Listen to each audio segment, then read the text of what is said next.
Well, big news for any of you Guild Wars 1 fans out there. It's quite surreal that I'm talking about this, really, but a big update is coming to the game. Something I really didn't expect. So the deal is this, that later on in April, towards the end of the month, it will be the 15th anniversary for Guild Wars 1. Now, I didn't think the devs would do anything major here, because if we rewind the clock 5 years back to the 10th anniversary, arguably much more important, and also an anniversary where the studio was mostly focused on Guild Wars 2 and had a ton of stuff going on with it, as it does today. Back during the 10th anniversary, the devs did put something out, and it was pretty big, and it was pretty cool, but they really made it quite clear that we were almost like lucky to have it. It was because a couple of devs at the studio had really pushed for it, and that it had come through. The funny thing is, some of the devs that were really responsible for the major changes with Guild Wars 1 ever since the sequel came out are now gone. One of the big names you will have seen in my recurring videos when they did the graphics update and so on is named Bill Freist, who left like half a year ago now.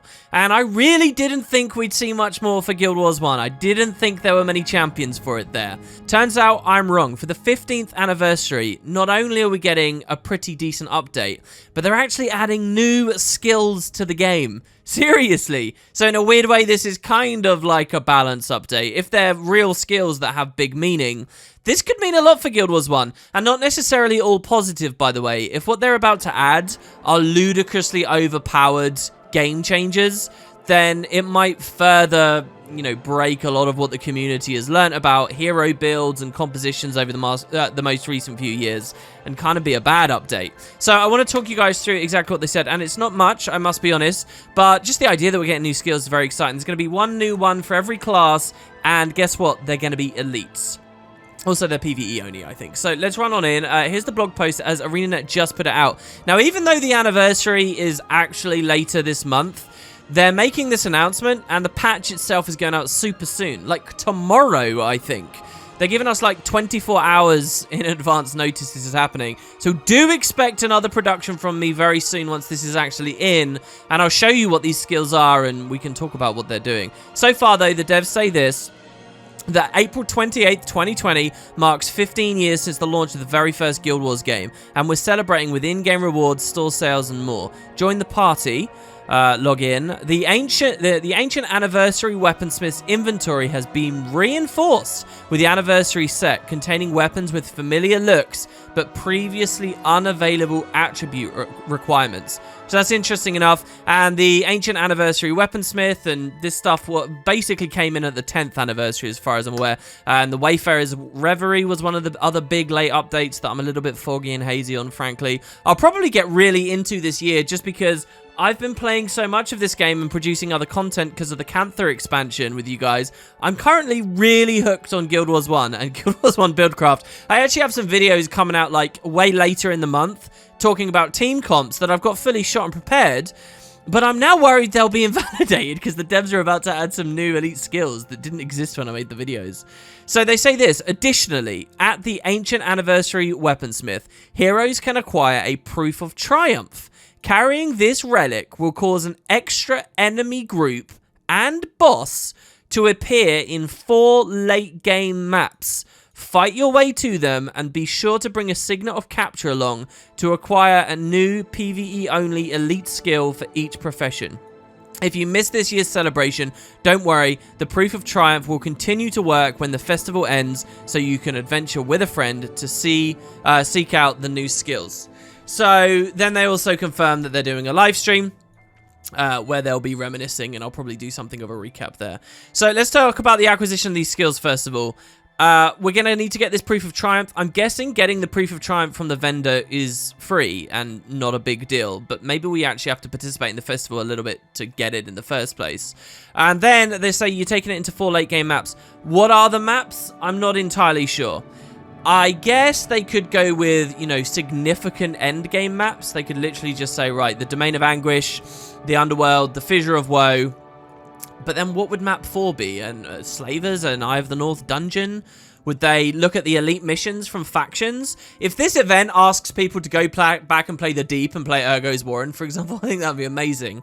Or are they simply suggesting that late campaign maps are what they are considering. I mean, they say 4 maps, and it's an anniversary event, so I wonder if they're considering people who only own, for example, Prophecies. Maybe they're saying that the start, like Perdition Rock, is going to be a late game map, and that's for people who only own Prophecies. And maybe they'll consider, you know, Raisu Palace Explorable to be one of them here, and then maybe they'll consider something in the Realm of Torment.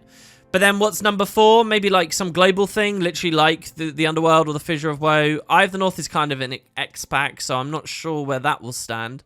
But so that's an interesting idea. Then there's the point of new characters to fight that will have these skills. Funnily enough, that's not actually the first time they've done this. A weird bit of trivia, but if you look at the Winds of Change campaign as a part of Guild Wars Beyond, the team that made Winds of Change were incredibly smart and hands-on and knew Guild Wars 1's code base and player expectations down to a T. And it's funny because a couple of unimplemented skills, like there's some Necromancer, Minion Mancing skills that were in the code but had never been used because they hadn't managed to balance them properly, are in Winds of Change as, you know, weird skills that creatures use. It's just you can't Signet of Capture them.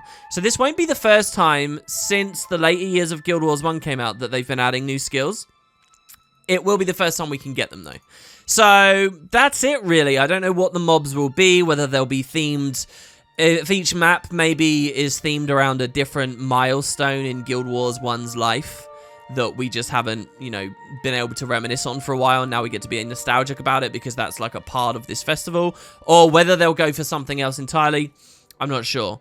Although we obviously don't know what kinds of elite skills these will be, what attributes they're on, or what, I'm generally very excited that a single new elite skill, because elite skills are so build-defining in the first place, can totally bring weak-ish classes to the fore. Since these are PvE only, I wouldn't expect this to affect PvP in any way, obviously. But take a look at something like the Paragon. In the later years of Guild Wars 1, there was a big Ellie update to bring Ellies forward a bit. There was a big Dervish update to bring Dervishes forward. Paragon never got its update. They've just been stuck on Imbagon for years. Well, this new elite skill might suddenly be like adding a class to the game almost for PvE, because suddenly Paragons have got this really fun thing to play with. Again, as I mentioned earlier in the video, they do need to strike a balance to not make this absurdly OP. Another example of elite PvE only skills would be the Norn ones. You know, I'll see if I've actually got any unlocked on this character. I don't think I do. But the last time we saw this was with Eye of the North's release all that time ago. And, you know, you had Urson form, which is a brilliant example. Urson was too strong, and it kind of invalidated the whole game. I don't want a repeat of that with these new elites. It's somewhat shielded because these new elites are class-dependent rather than just being available on everyone, everywhere. So, you know, it won't be such a ubiquitous breaking of the game if they're too strong. But, yeah, the idea that they can embolden weaker classes, that could be fantastic. Paragon is the main one that springs to my mind. I do feel like Ellie could get a little bit more, and Ranger as well. I would really like more reason to be excited about Ranger. I don't own really a good Ranger on my account outside of pre-searing, so if I can imagine if they actually do a good elite here, I would be tempted to, for funsies, make a whole new playthrough in Guild Wars 1. Not necessarily videos or anything, just as a fan, so that I can have a Ranger and set its heroes up and stuff, because whatever this cool new elite skill is going to be. I really hope these don't flop, because this could be such a fun opportunity. Hell, I think even minor balance tweaks have always been fun opportunities. But the devs have always been quite clear that balance in general was something not on the table for Guild Wars 1. Well, if you ask me, adding new skills kind of is balance in a way. Maybe they're getting to eat their cake and have it too on this one. Is this a sign for more steady updates to Guild Wars 1 as time goes along? I don't know. But it is a sign that people at the studio still really care about this game and will put out updates for significant milestones, at least like this with the 15th anniversary. And hey, who knows, if more people get into it and if they actually churn some revenue, let's be frank from this, I think the blog post today actually talks about some of the things they're selling, they might be able to justify doing even more going forwards. The company in general seems to have taken a veer back towards Guild Wars 2 in particular this past 12 months. Who's to say Guild Wars 1's off the table on that as well? In any case, guys, I'll keep you in the loop for this in the coming days. Thanks so much for watching, and don't be scared to guess at what those skills might be down below. I'd love to read it. Thanks, guys. I'll see you next time.